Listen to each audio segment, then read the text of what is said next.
So na-arrange na natin guys yung wire niya. Ito na siya. Tapos na. So ito yung 72AH Life of 4. So hi guys, for today's video gagawa naman tayo ng battery pack. So matagal na tayo hindi nakapag-upload ng video kasi busy tayo sa paggawa ng piso wifi.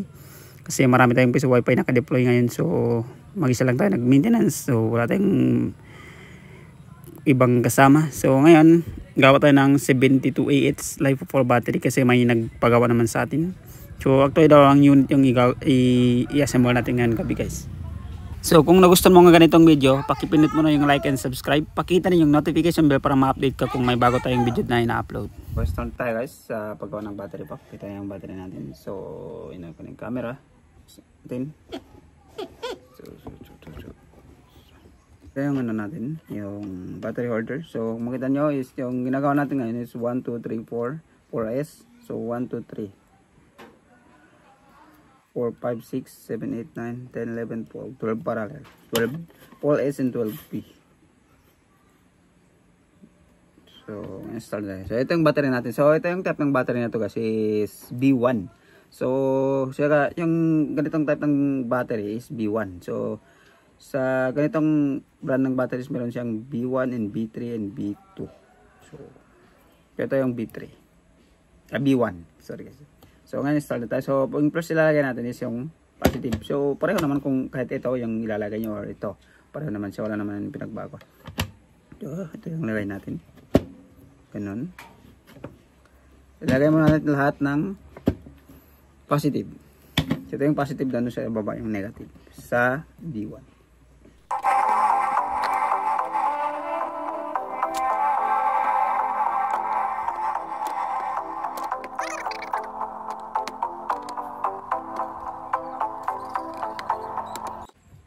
So, tapos na tayo dito guys. So, ngayon maglalagay tayo ng pwede tayo maglagay ng tabbing wire dito or maglagay kayo ng battery holder na ganun. Pero sa akin hindi ako maglagay kasi maliit naman to para hindi tayo maano sa battery holder. Pwede ka maglagay ng ganun. So, yung ilalagay ko dito guys is isa lang. So, isa lang tayo maglagay. Sa gitna lang tayo maglagay ng battery holder at saka doon sa last. So, ito na guys. So, ngayon magkakat na ako ng yung tabbing wire. So, nagkakat na ako ng sa dalawa ito.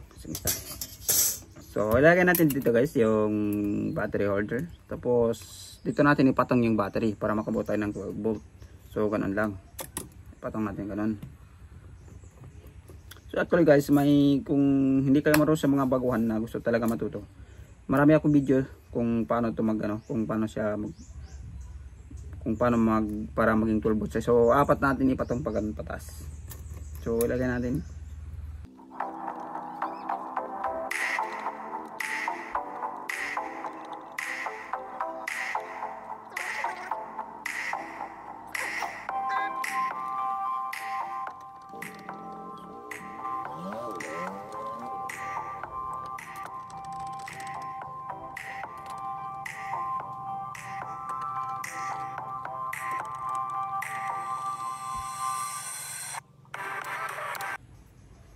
So ito na yung pang last natin guys. Ito yung sa taas.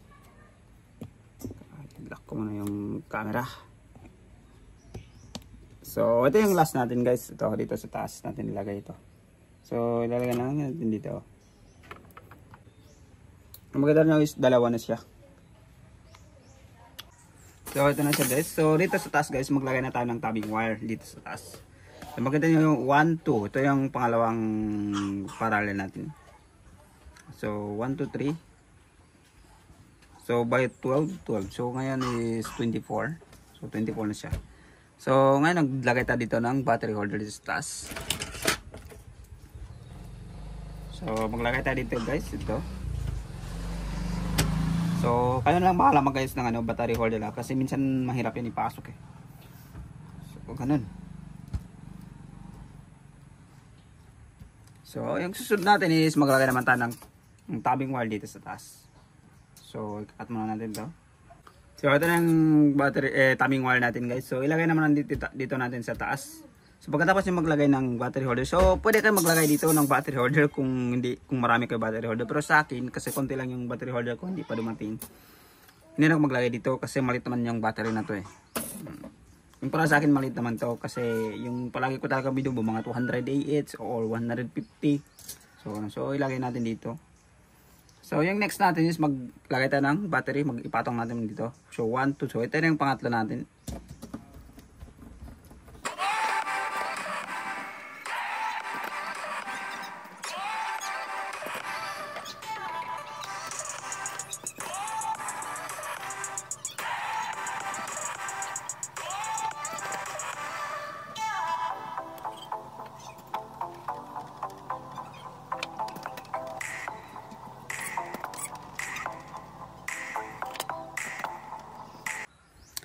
So, kung makita nyo guys, ito na yung 1, 2, 3. So, ito. So, yung last natin is, yung pangapat natin dito.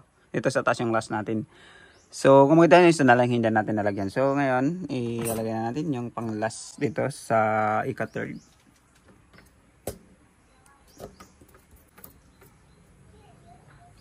So, tapos na tayo dito guys. So, ngayon, hindi naman tayo maglalagay ng battery holder dito sa taas. Kasi nagtitipid tayo, wala tayong pamili.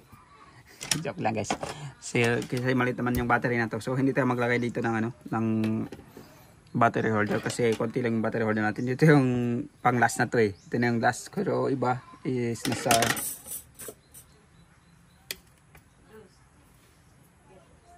so konti na tayo guys.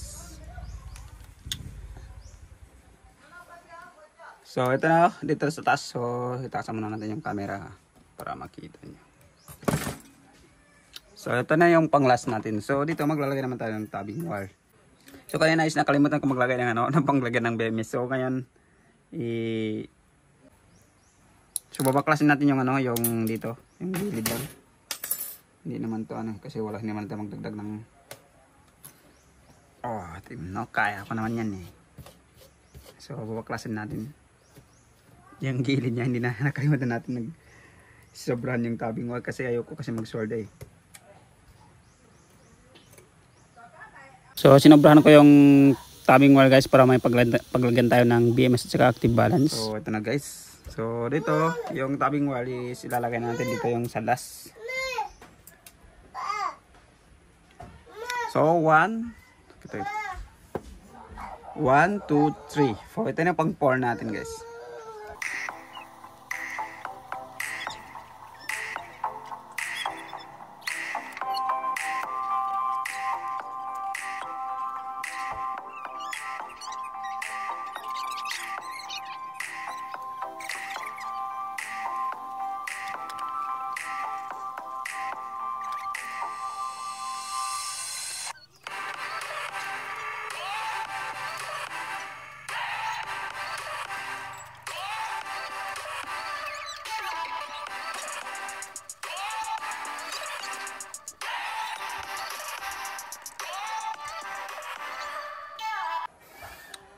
So, ito na yung pang last natin guys. Dito sa taas. So, ito yung last. So, ngayon ilalagay na natin para makabitan natin ng BMS at saka active balance. So, dito sa video na to is pag-design natin yung pagkabit ng BMS at saka active balance kasi hindi naman to karamihan. So, maglagay tayo dito ng battery holder dito sa taas. So, kung makikita nyo is yung battery holder natin yung sa baba 1, 2, 3. So, tatlo lang.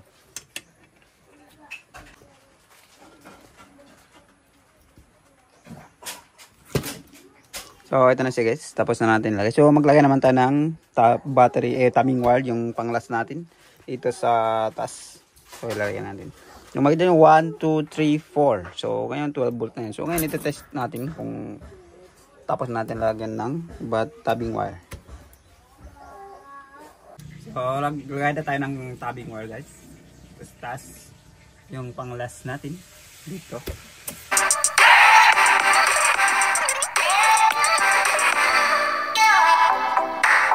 Siyempre, maglagay tayo ng ito. So, ilalagay natin dito. So, lagyan natin ito lahat guys.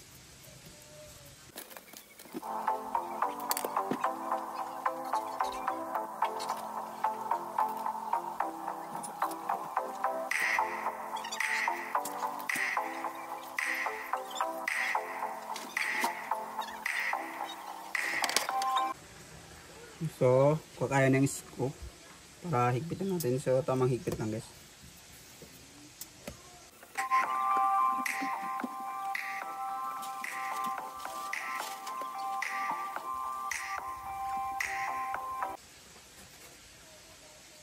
So, tapos na tayo dito. So, doon naman tayo sa kabila, sa baba guys. Kasi hindi pa natin nalagyan ng nut dito yung sa baba. Hindi pa natin nalagyan ng nut ito. So, maglagay tayo ng nut doon sa baba. So, iyan naman natin. So, balik rin na natin guys. Kita nyo, ito na. So, ganito lang kalaki guys. Kaya nga, ganyan yan siya kalaki. So, dito, hindi pa natin nalagyan ng nut. So, ngayon nalagyan natin nut saka yung tabbing wire. So, problema natin, nausan na tayo ng tabbing wire yung pang 4. So, yung pang 2 na lang, yung gagamitin natin, yung kulay. Wala tayong magawa. So, ito lang guys. Oh. Nausan tayo eh. So, ito lang. So, ito muna gagamitin namin kasi wala tayong maubusan tayo eh. Wala tayong pakante. Next week tayo dumating. So, matagal kasi gagamitin ito ng mayari. So, maglagay tayo dito. So, medyo madami-dami to kasi wala tayong pang 4. Matagal.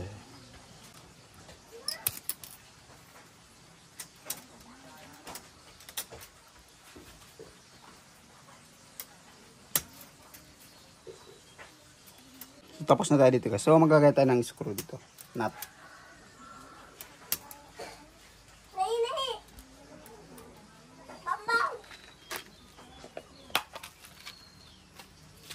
So yung nut natin. So ilalagay natin yan lahat. Ilalagay natin lahat ng nut.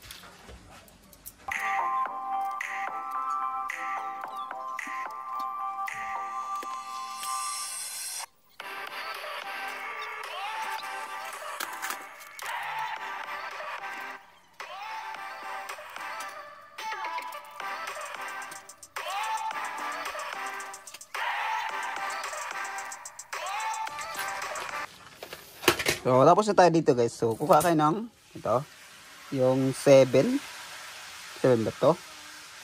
O, 7 guys. So, higpitin nyo lang. So, tamang higpit lang guys.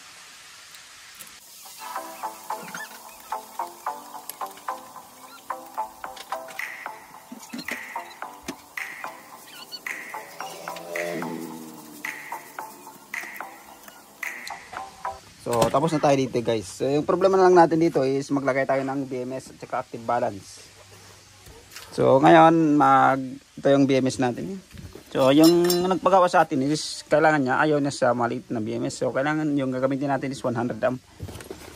Or, meron ba tayo 80? So, yung ito lang guys. So, yung 80 amp at saka Paul S active balance. So, lagyan natin ng active balance kasi ayaw niya tipid eh.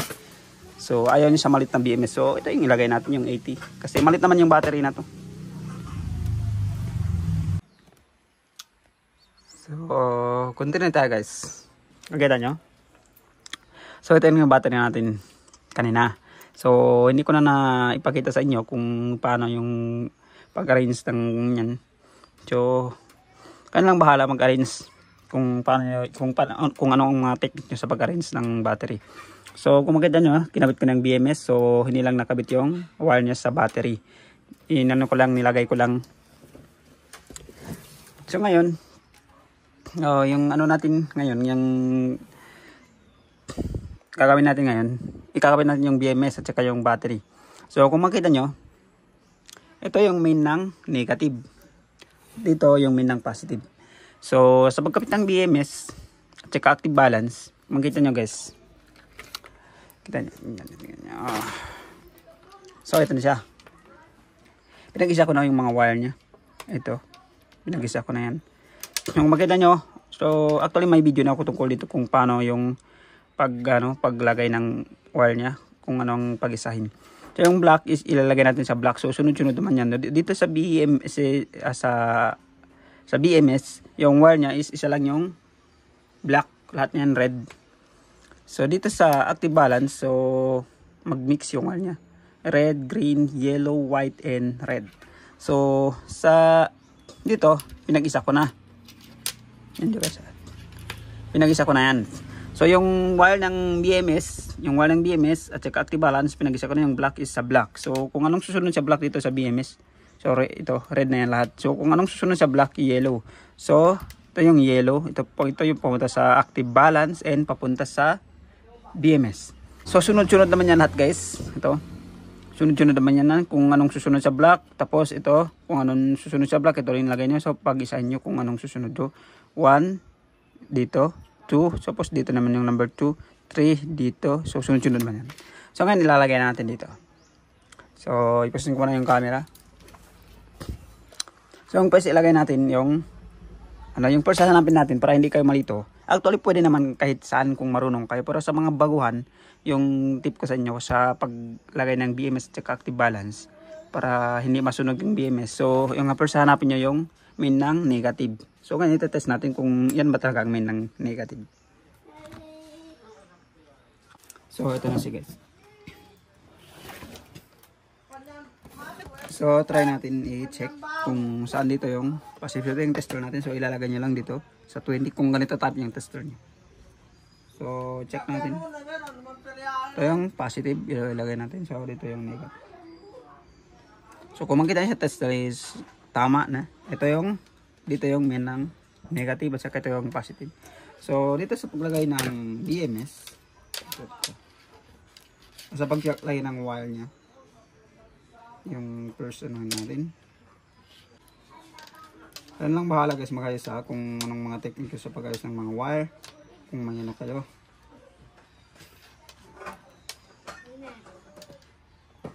Yan lang bahala mag-arrange. So ayos muna natin yung wire para diretso-diretso tayo mamaya. So diretso guys. So ito yung yung wire ng black.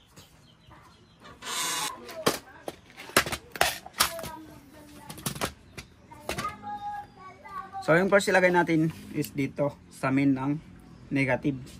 Ito man yung negative. So ilagay natin dito sa main ng negative.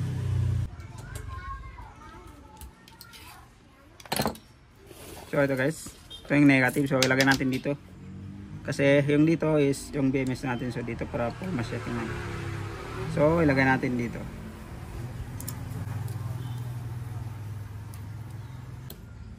Tapos yung susunod natin is kung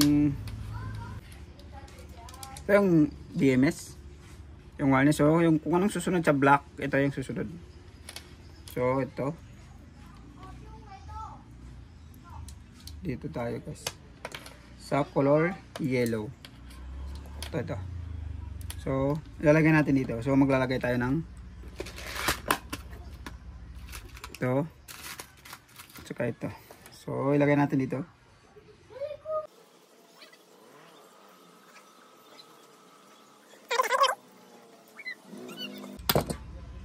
So maintain na siya. So yung next is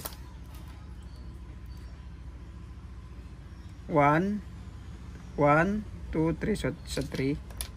So dito sa sa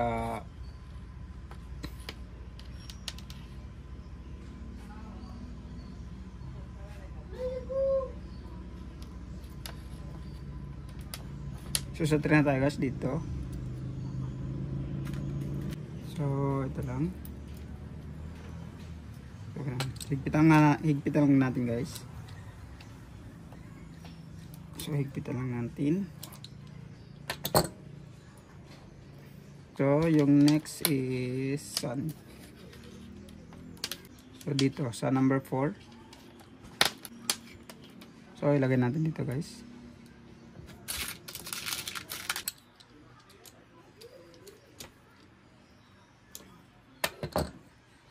At ito yung pang last, yung main ng positive.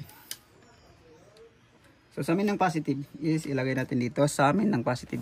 Ito yung last.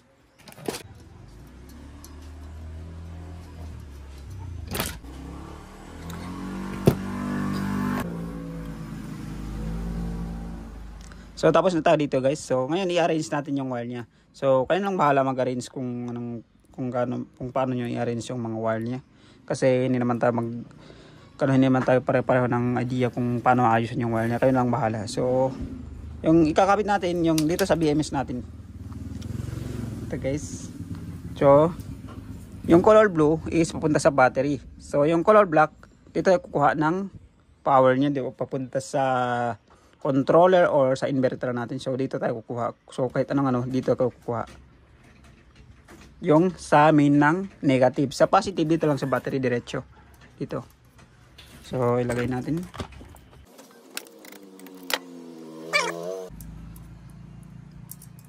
Malinis siya tingnan. Ito ka na guys. Uy, sakto. Tamang-tama.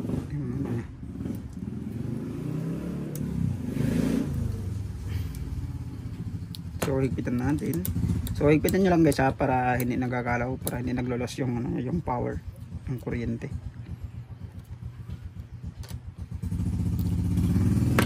So tapos na tayo dito. So ngayon ite-test natin kung tama, kung nagbibigay na ba siya ng power galing dito. So i-test natin ngayon. So i-test natin yung camera. Masyadong malapit. So ito yung test natin guys. So yung positive ilagay natin doon sa amin ng positive. Sa negative dito sa karugtong ng BMS. So ilagay natin guys ito. Ilagay natin.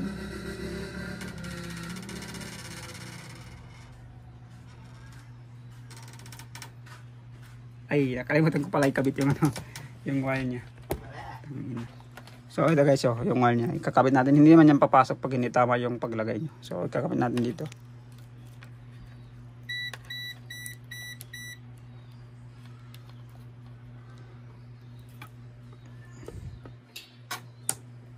Ayun. Pumasok. So nga ito-test natin guys kung gagana na.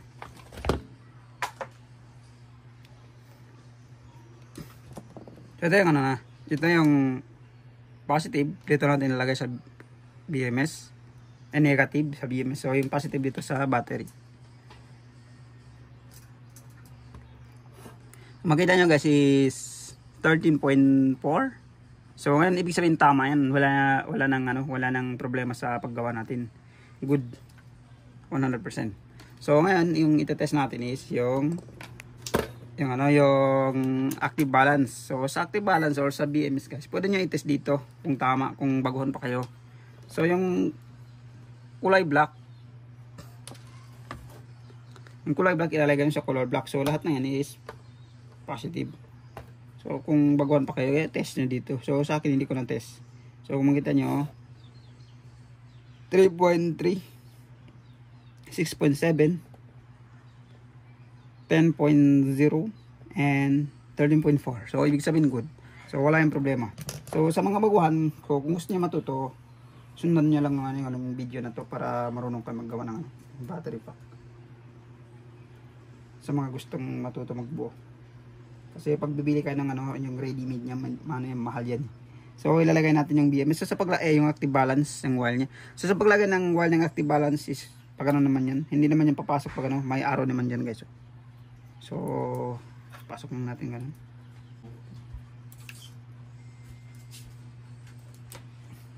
So pag umiilaw na yan, ibig sabihin magra-run na siya. May sulat naman dyan na run.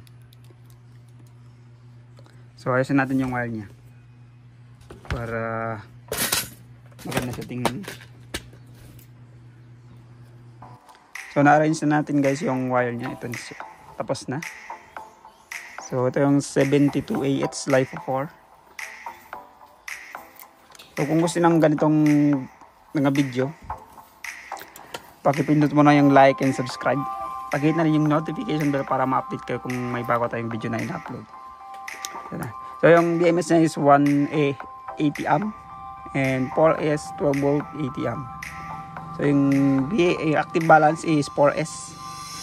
So ito, hindi pa natin nalagyan ng BMS. So ito. So thank you for watching. Maraming salamat at magandang gabi, bayan.